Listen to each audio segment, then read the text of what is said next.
Et bonjour à tous et bienvenue pour cette nouvelle vidéo, donc pour voir un petit peu ce qui a été fait cette semaine au niveau du Bitcoin. Donc comme on peut constater, la semaine a commencé par une belle descente. Ça a été fortement racheté, mais du coup il y a 2 jours, et on voit que là ça stagne. Donc en vrai je trouve que c'est plutôt mauvais signe, parce que si on regarde bien ça fait que descendre, et quoi qu'il se passe, c'est un mouvement plutôt baissier. Quoi qu'on regarde, c'est pas un foufou. Donc ça s'annonce mal. Le, Ce range-là, il va peut-être se passer quelque chose. Ça va être fort et violent, je pense. Donc là, on est une fois de plus au milieu, on est plutôt vers le bas. Donc comme je disais, ici, c'est les zones d'achat qui peuvent être intéressantes. Et on peut voir que ça a été assez régulièrement le cas. Ici, les zones à short, donc pour ceux qui sont plutôt bull, continuez à rester dans cette zone-là, ça peut être intéressant. Pour ceux qui aiment bien shorter le marché, comme vous pouvez voir, vous êtes clairement en contrôle pour l'instant. Donc voilà, à voir. Pour moi, ça me semble bien baissier, et donc ça s'annonce un peu mal pour l'avenir.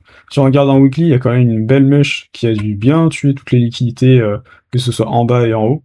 Donc c'est possible qu'on ait 2-3 jours et même peut-être 2-3 semaines de rien du tout. Et après on verra ce que ça donne. Voilà. Sur ETH, on voit que c'est un peu plus joli quand même. Donc je vais me remettre en daily pour commencer. On peut voir que ça a mieux rebondi et que c'est beaucoup plus haut. Mais pareil, le graphe c'est vraiment le même que celui du Bitcoin, donc c'est vraiment similaire. Et c'est pas forcément la joie, c'est pas très très joli. ETH, il est plus joli, je trouve. Même en weekly, on peut constater que du coup, on est plutôt sur une bougie verte. Et puis là, s'il perd 500 $, je me demande où est-ce qu'il va aller après. Parce que il y a encore deux trois résistances, mais ça fait quand même des sacrées baisses. Donc voilà, des petits 25% au moins. Euh, voilà. Qu'est-ce qu'il nous dit XRP? XRP, il est en train de se stabiliser, il y a quand même une grande marge de chute. Donc franchement, c'est un coin à surveiller, mais je trouve que là, prendre une position ici, c'est vraiment flippant. En daily, il donne quoi? En daily, il est pas si mal que ça, on voit qu'il est dans un range pareil, plutôt baissier, mais il y a moyen qu'il nous fasse des petits trucs du style, avant que les Américains partent en vacances, ils fassent un petit 25-50%, tout ça. Donc à conserver, à regarder. Et voilà. Si on regarde un peu Crypto Bubble, on voit du rouge pratiquement partout. Siren, je vois pas du tout ce que c'est, mais ça ferait un moins 30%.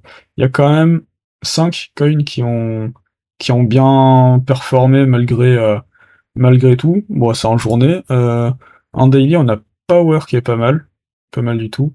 Du coup, c'est un peu tard, je pense, pour entrer dessus, mais ça peut être intéressant de regarder.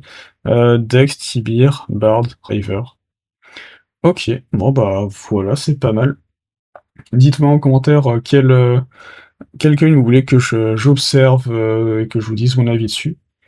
Et je vous dis à très bientôt pour une prochaine vidéo. Salut!